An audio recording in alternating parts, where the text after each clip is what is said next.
अब कुछ लोग ये सोचते हैं कि अगर हमने एक दफ़ा ब्लड डोनेट कर दिया है तो अब हम 1 साल तक दोबारा ब्लड डोनेट नहीं कर सकते, तो ये भी एक गलतफहमी है। अस्सलाम वालेकुम friends, everyday science YouTube channel की एक नई वीडियो में मैं आप लोगों को खुशामदीद कहता हूँ। दोस्तों, अमेरिकन रेड क्रॉस के मुताबिक अमेरिका में हर 2 सेकंड में एक इंसान को ब्लड डोनेशन की ज़रूरत होती है। तो इससे ज़ाहिर होता है कि जो ब्लड डोनेशन है ये एक लाइफ सेविंग काम है। बिल्कुल अमेरिका की तरह पाकिस्तान और इंडिया में भी लोगों को ब्लड डोनेशन की ज़रूरत होती है, लेकिन यहाँ पे ना कुछ मिसकंसेप्शन या मिथ या फिर गलत फहमियाँ लोगों में पाई जाती हैं, जिसकी वजह से ना कि लोग ब्लड डोनेट करते हुए ना काफ़ी हिचकिचाहट का शिकार होते हैं। आज की इस वीडियो में हम उन सारी गलत फहमियों के बारे में बात करेंगे और उनके पीछे जो फैक्ट्स हैं उनके बारे में बात करेंगे। जो सबसे पहली जो गलत फहमी लोगों में पाई जाती है वो ये है कि जो ब्लड डोनेशन का प्रोसेस है ये काफ़ी लेंथी प्रोसेस होता है। यानी कि अगर हम ब्लड डोनेट करने जाएंगे तो हो सकता है हमारे 6 घंटे लग जाएँ, 8 घंटे लग जाएँ। तो हर बंदा बिज़ी होता है और बंदे सोच रहे होते हैं कि कैसे हम अपने ना कि बिज़ी टाइम में से इतना टाइम निकाल के जाएँ और ब्लड डोनेट करें। उनके लिए अर्ज़ ये है कि जो ब्लड डोनेशन का टोटल प्रोसेस है ना वो अप्रॉक्सीमेटली 1 घंटे पे मुश्तमिल होता है। अब 1 घंटे से मुराद ये नहीं है कि 1 घंटा आप लोगों का ब्लड ही निकलता रहेगा। 1 घंटे से मैं इसलिए कह रहा हूँ कि आप लोगों ने जाना है, जाके सबसे पहले तो आप लोगों ने अपना नाम रजिस्टर करवाना है। नाम रजिस्टर करवाने के बाद जो ब्लड लेने वाला बंदा होगा वो आप लोगों से कुछ बुनियादी सवालात पूछ सकता है। वो बुनियादी सवालात आप लोगों की ट्रैवलिंग हिस्ट्री या फिर जो हेल्थ हिस्ट्री है उससे मुतल्लिक हो सकते हैं। नेक्स्ट फिर कुछ बुनियादी टेस्ट करेगा और ये सारा काम करने के बाद अगर वो देखेगा कि आप क्वालिफाइड हैं कि आप ब्लड डोनेट कर सकते हैं तो वो ब्लड डोनेशन का प्रोसेस शुरू हो जाएगा। और जो ब्लड डोनेशन का प्रोसेस है जिसमें आप लोगों को ब्लड डोनेट करने के लिए इस तरह ये एक उसकी नीडल लग जाएगी, तो उसके बाद तो तकरीबन 10 मिनट लगते हैं। उसके बाद फिर ब्लड 10 मिनट में ब्लड जो आप लोग का निकल जाएगा। तो नेक्स्ट फिर आप सुकून से बैठ जाएंगे, जूस वगैरह पियेंगे। सारा प्रोसेस ना 1 घंटे से भी कम वक्त में हो जाता है। तो मैंने मैक्सिमम आप लोगों को लगा दिया कि 1 घंटे का ये काम है। लिहाजा अगर आप लोग ये सोचकर ब्लड डोनेट नहीं कर रहे कि ये तो काफ़ी लंबा प्रोसेस है और मेरे पास इतना टाइम नहीं है, तो आप लोगों को ऐसा बस ये एक गलत फहमी है। इस गलत फहमी से निकलना चाहिए और ब्लड डोनेट करना चाहिए ताकि आप लोग किसी इंसान की ज़िंदगी बचाने की वजह।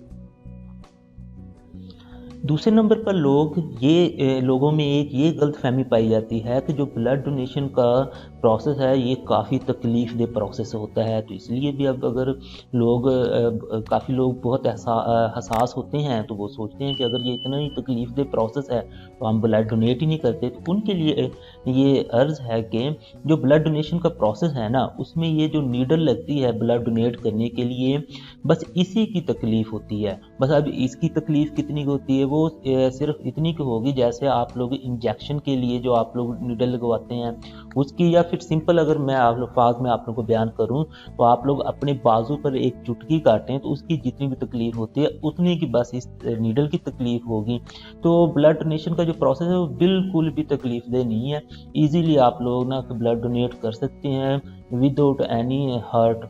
तो इसलिए कि आप लोगों ने ना अगर ये सोचकर ब्लड डोनेट नहीं कर रहे कि ये काफ़ी तकलीफ़ दह प्रोसेस है तो आप लोगों को इस गलत फहमी से बाहर निकलना चाहिए और ब्लड डोनेट अगर आप लोग क्वालिफाई करते हैं ब्लड डोनेशन के लिए तो ब्लड को डोनेट करना चाहिए और लोगों की ज़िंदगी बचाने की वजह बनना चाहिए। अब नेक्स्ट तीसरा कुछ लोग ये भी सोचते हैं या लोगों में गलत फहमी पाई जाती है कि मेरा जो ब्लड है ना वो ए पॉजिटिव है या फिर मेरा ब्लड है जी बी पॉजिटिव है। तो मुझे अब ए पॉजिटिव और बी पॉजिटिव कौन सा कोई इतना रेयर या फिर नायाब ब्लड ग्रुप होता है तो मुझे ब्लड डोनेट करने की ज़रूरत नहीं है। तो ओ नेगेटिव या इस तरह के जो ब्लड ग्रुप हैं जो नायाब ब्लड ग्रुप है उनको ज़्यादा ज़रूरत होती है। तो ये भी एक गलतफहमी है। उसकी वजह ये है, अब अगर आप लोग देखें ओ नेगेटिव अगर वो नायाब ब्लड ग्रुप है तो इसका मतलब वो बहुत कम लोगों का ब्लड ग्रुप है, और अगर वो बहुत कम लोगों का ब्लड ग्रुप है तो इसका मतलब है कि उसमें से बहुत कम लोग बीमार होंगे और बहुत कम लोगों को ही उसकी ज़रूरत होगी। लेकिन अगर ए पॉजिटिव या बी पॉजिटिव बहुत ज़्यादा लोगों का है ब्लड ग्रुप है तो बहुत ज़्यादा लोगों को इसकी ज़रूरत होगी, तो इसलिए इस ब्लड ग्रुप की निस्बत आप लोगों का जो ब्लड ग्रुप है उसे लोगों की ज़्यादा ज़रूरत है। तो लिहाजा आप लोगों को ये ब्लड जो अपना है ना कि डोनेट करना चाहिए। नेक्स्ट जो मिथ लोगों में पाई जाती है कि वो ये सोचते हैं कि अगर मैं ब्लड डोनेट कर दूंगा तो इससे तो मेरे अपने जो ब्लड की सर्कुलेशन है वही मुतासर हो जाएगी। तो उनके लिए अर्ज़ ये है कि अगर आप लोग ब्लड डोनेट करते हैं तो ये जो ब्लड डोनेशन ब्लड सर्कुलेशन का प्रोसेस है वो विद इन 24 आवर्स ये आप लोगों का ना कि नॉर्मल पोजीशन में आ जाएगा, मतलब 24 घंटे के अंदर अंदर बिल्कुल जैसे आप लोगों का पहले ब्लड सर्कुलेशन प्रोसेस था उसी तरह से हो जाएगा। हाँ ये है कि जो इसमें रेड ब्लड सेल्स होते हैं उनको पूरा होने में तकरीबन 6 हफ्ते लगते हैं, तो वो भी 6 हफ्तों के बाद आप लोगों को बिल्कुल उसी तरह से ना कि नॉर्मल आप लोग रूटीन में आ जाएंगे। नेक्स्ट होता है कि कुछ लोग अपनी एज को लेकर ना कि काफ़ी सारे गलत फहमी को शिकार होते हैं कि मेरी एज भाई 40 साल है, 45 साल है, 50 साल है, तो लिहाजा मैं तो ब्लड डोनेट ही नहीं कर सकता। अब फॉर एग्जाम्पल कुछ लोग आप लोगों ने देखे होंगे जैसे ये बाबा जी हैं कि अब ये देखें अपना कुत्ता घुमा रहे हैं ईजिली, ये फिर जॉगिंग वगैरह कर रहे हैं, लेकिन जैसे ही उन्हें ब्लड डोनेशन का कहा जाएगा तो बाबा जी सोटी पे आ जाएंगे, नहीं भाई मेरी तो उम्र ही इतनी नहीं है कि मैं ब्लड डोनेट कर सकूं।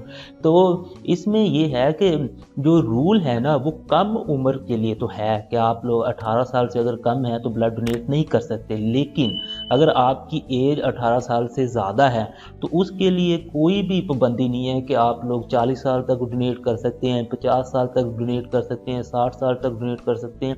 आप जाएं और जाने के बाद अब वही बुनियादी सवालात आप लोगों से होंगे, आपकी सेहत के मतलब, ट्रैवलिंग हिस्ट्री के मतलब बुनियादी टेस्ट होंगे। अगर आप लोग क्वालिफाई कर गए तो आप लोगों को ब्लड डोनेट कर सकते हैं और आप लोगों को ब्लड डोनेट भी करना चाहिए। मसलन कि ये सिर्फ ये सोच के आप लोग ना बैठ जाएं कि मेरी उम्र 40 साल हो गई है या 45 साल हो गई या 50 साल हो गई है तो इसलिए मैं ब्लड डोनेट ही नहीं कर सकता। अब नेक्स्ट जो है कुछ लोग ना कि अपने जिस्म पर इस तरह के टैटू वगैरह बनवा लेते हैं और वो सोचते हैं कि अब तो मैं पूरी ज़िंदगी ब्लड ही डोनेट नहीं कर सकता।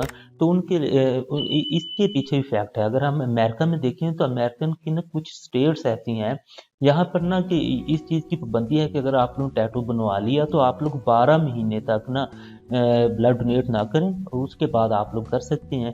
तो अगर हम चलें वो भी रूल ले लें तो इसका मतलब है कि टैटू बनवाने के 12 महीने तक तो चलो आप लोग 1 साल तक डोनेट ना करें, लेकिन उसके बाद आप लोग पूरी ज़िंदगी जब मर्ज़ी आप लोग चाहें ब्लड डोनेट कर सकते हैं।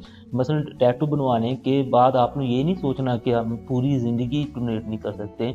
तो आप लोग वैसे तो इसके कुछ महीनों बाद भी कर सकते हैं, लेकिन हम अमेरिका की कुछ स्टेट्स का चले रूल ले लेते हैं तो वो भी है कि 12 महीनों के बाद तो आप लोग डोनेट ईजिली कर सकते हैं, उसमें कोई इशू नहीं है। अब नेक्स्ट है कि 7वां मिथ ये है कि कुछ लोग हल्की फुल्की कोई मेडिसिन अगर ले रहे होते हैं तो वो कहते हैं कि मैं तो मेडिकेशन पे हूँ तो इसलिए मैं ब्लड डोनेट नहीं कर सकता, मैं मुख्तलिफ तरह की कोई मेडिसिन वगैरह खा रहा हूँ। तो इसमें भी परेशान होने की ज़रूरत नहीं है। आप लोग जाएँ ब्लड डोनेट करने, अगर आप लोग ख्वाहिश रखते हैं तो वहाँ पे जाकर बुनियादी सवालात वगैरह के अपनी सेहत के मतलब जो बुनियादी सवालात उनके जवाबात दें, और अगर वो ब्लड देने वाला बंदा इस चीज़ पे एग्री हो जाएगा कि आप लोग क्वालिफाई करते हैं ब्लड डोनेशन के लिए तो वो ब्लड ले लेगा। तो ये मेडिकेशन का कोई जो हल्की फुल्की मेडिकेशन है उसका कोई इतना ज़्यादा इशू नहीं होता। अब नेक्स्ट होता है कि कुछ लोगों का जो ब्लड प्रेशर के मरीज़ होते हैं तो उनमें भी इशू होता है कि अब अगर उन्हें ब्लड प्रेशर का कोई इशू है तो वो सोचते हैं कि अब हम तो पूरी ज़िंदगी ब्लड डोनेट ही नहीं कर सकते। तो इसके लिए भी जब आप लोग ब्लड डोनेट करने जाएंगे तो ब्लड लेने वाला बंदा आपके ना कि जो ब्लड प्रेशर उसे चेक करेगा। अगर तो आप लोगों के ब्लड प्रेशर की हाई वैल्यू 180 से नीचे है और लोअर वैल्यू 100 से नीचे है, तो अगर ये दोनों वैल्यूज आ गई तो आप लोग ब्लड डोनेशन के लिए क्वालिफाई कर जाओगे और इवन कि आप लोग ब्लड प्रेशर से मुतासरा होते हुए भी ब्लड डोनेट कर सकते हो। अब कुछ लोग ये सोचते हैं कि अगर हमने एक दफ़ा ब्लड डोनेट कर दिया है तो अब हम 1 साल तक दोबारा ब्लड डोनेट नहीं कर सकते। तो ये भी एक गलत फहमी है। उसकी वजह ये है कि हमारा जो जिस्म है ना उसमें ऑन एवरेज 10 टिन्स ब्लड होता है। अब जो 10 टिन ब्लड होता है और हम जो ब्लड डोनेट करते हैं तो उसकी जो एक बोतल होती है ब्लड की तो वो तकरीबन 1 टिंट ब्लड ही होता है। 9 टिंट ब्लड तो फिर भी हमारी बॉडी में रह जाता है और जो हमारी बॉडी होती है वो 24 घंटे के बाद 24 घंटे के अंदर अंदर उसमें जो ब्लड की सर्कुलेशन है वो नॉर्मल पोजीशन में आ जाती है। अब नेक्स्ट होता है जो रेड ब्लड सेल्स हैं उनको कंप्लीट होने में 6 हफ्ते लगते हैं। अब 6 हफ्तों के बाद रेड ब्लड सेल्स भी कंप्लीट हो जाते हैं। जैसे ही रेड ब्लड सेल कंप्लीट होते हैं तो डॉक्टर ये रिकमेंड करते हैं कि अगर आपने एक दफा ब्लड डोनेट किया है तो आप लोग दोबारा 56 डेज के बाद ब्लड डोनेट कर सकते हैं। मतलब ये साल वाली जो बात है ना ये एक मिथ है, गलतफहमी है, इससे भी हमें बाहर आना चाहिए। अब नेक्स्ट होता है कि कुछ लोग ट्रैवल करके आते हैं। अगर तो आप लोग बाहर से ट्रैवल करके आ रहे हैं किसी मुल्क से तो वहाँ पे कोई वायरल डिजीज फैली हुई थी जैसे कोरोना या डेंगू वगैरह, तो उस केस में तो डॉक्टर जैसे मैंने आप लोगों को पहले बताया था कि डॉक्टर आप लोगों से ट्रैवल हिस्ट्री के मुताबिक बुनियादी सवाल पूछेंगे। अगर उनको लगा कि आप लोग किसी ऐसे मुल्क से आए हैं जहाँ पे कोई वायरल डिजीज थी तो वो आप लोगों को क्वालिफाई नहीं करेंगे ब्लड डोनेशन के लिए। लेकिन कुछ लोग ये भी सोचते हैं कि अब हम ना कि एक ही मुल्क में रहते हैं और एक शहर से दूसरे शहर कोई 35-40 किलोमीटर का सफर करके आ गए हैं तो अब हम भी ब्लड डोनेट नहीं कर सकते। तो ये एक मिसकंसेप्शन है। तो इसमें ये होगा कि आप लोग जैसे ही जाएंगे ब्लड डोनेट करने तो जो कंसर्न बंदा होगा वो आप लोगों से कुछ सवाल पूछेगा और देखेगा कि अगर आप लोग ब्लड डोनेट करने के लिए क्वालिफाई है तो वो आप लोगों का ब्लड ले सकता है। तो दोस्तों उम्मीद है आप लोगों को इन तमाम गलत फहमियों के बारे में पता चल गया होगा और उनके पीछे जो फैक्ट्स हैं उनका भी पता चल गया होगा। इन सारी चीजों को मद्देनजर रखते हुए आप लोग लाजमी ब्लड डोनेशन के प्रोसेस की तरफ सोचेंगे और ब्लड डोनेट करेंगे ताकि लोगों की जिंदगियां बचाने की वजह बन सके। उम्मीद है आपको आज की ये वीडियो अच्छी लगी होगी। वीडियो अच्छी लगे तो इसे लाइक करें, इसे शेयर करें, इसे अपने दोस्तों के साथ शेयर करें और हमारा चैनल लाजमी सब्सक्राइब कर लें ताकि आपको ऐसी वीडियोस की अपडेट्स मिलती रहें। Thanks for watching. अल्लाह निगहबान।